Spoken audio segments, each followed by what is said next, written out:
All right. Hello and good afternoon, everyone. My name is Raisa, and with me today are Logan, Kelsey, Martin, Robin, and we are here to present Evaculert.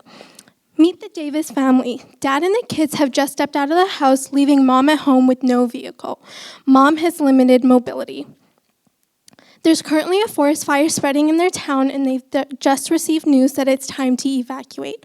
Dad and the kids don't have enough time to go home and grab Mom before they have to evacuate. Good news is, though, they were able to evacuate on time, but now Mom is at home with no means to leave her house.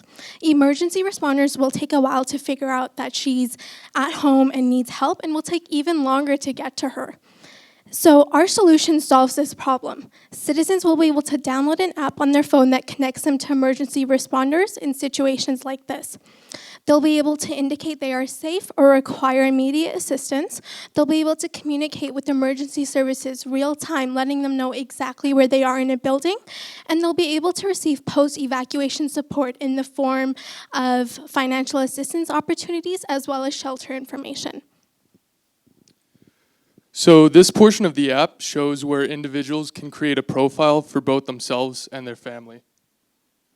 This portion shows where they would check themselves in or request assistance. Now, if an individual in that family is over the age of 16, they could check in other members of that family.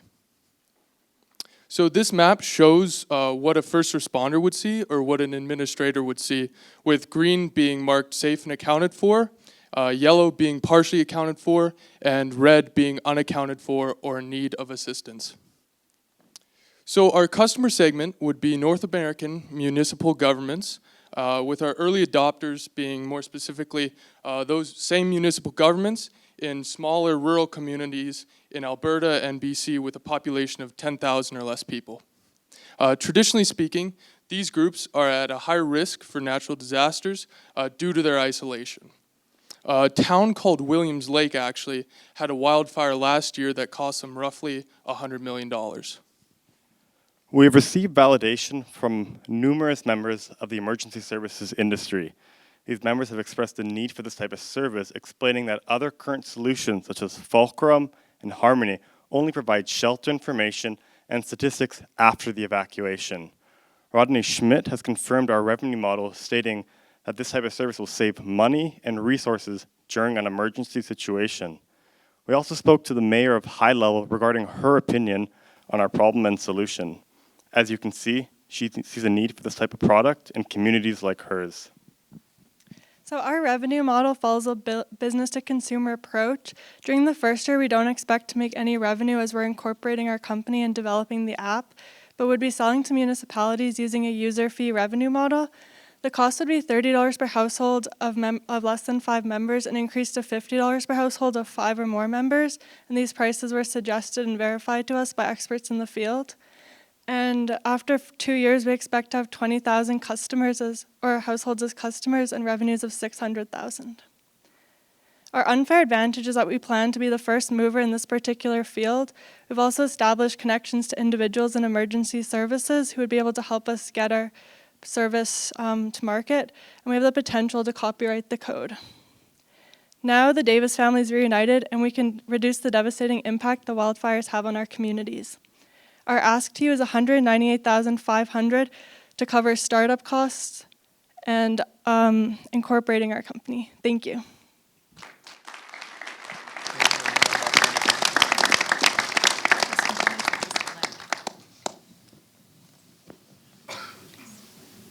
I have a question. So you said you'd sell to municipalities and then also have a B2C approach. So would you sell to the municipality and they would sell to their the people in their town, or would you sell directly to the people in the town? So it would be sold directly to the municipality, so they would pay for it through their budget. It would likely be under their emergency services budget. And then from there, the app would be, like the citizens version of the app would be free to download for the citizens. But they're basically paying for the service of it and then the administrative side of it. The municipality would yeah. be paying for it. So the actual people in the town wouldn't be charged anything? Not directly, no. Got of course, it, okay. like their budget comes from taxpayer dollars, of course. Got it. But yeah. Okay, thank you.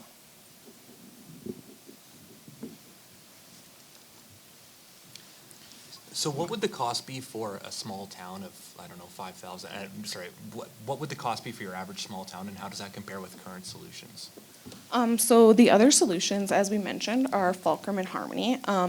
The comparison of those are actually, we provide a little bit of a different service because they are mostly providing after evacuation support. So Fulcrum, for example, charges about $22 to $30 a user and is more of an individual purchase if people wanted to have that on hand to find shelter information afterwards.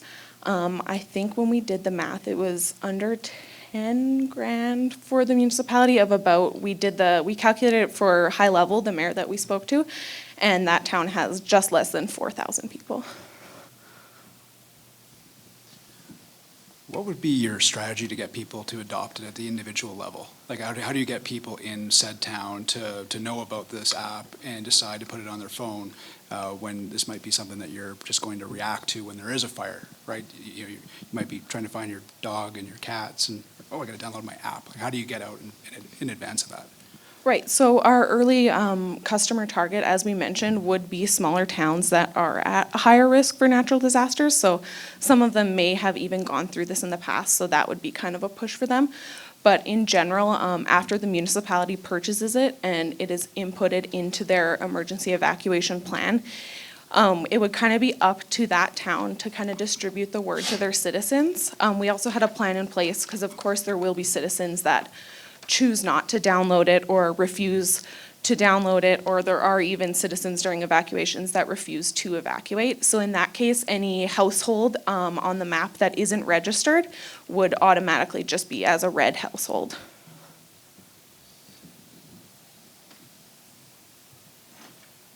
Did you consider other uses or other customers like industrial companies, mining companies, oil and gas companies, anyone that had camps or worked in remote areas? So we didn't consider those initially. Like initially we were just going after the normal citizen, but for sure we could branch off and do something more like that.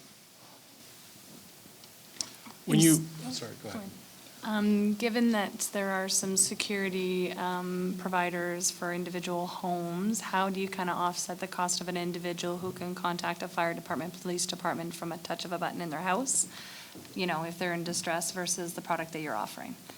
So this would be more for large-scale disasters. So as we said, citizens would check in once they leave, and the immediate, like requesting immediate assistance, like for example, the Davis family we spoke about, mom had limited mobility, so she could use this, and basically it would kind of ease the process a little bit as this is going directly to the emergency management coordination. So it's going directly to them so they can then communicate that to first responders that this household is in need versus them trying to deal with the whole disaster and then getting a separate 911 call from a security company. Then that's it kind of coordinates it a little bit easier.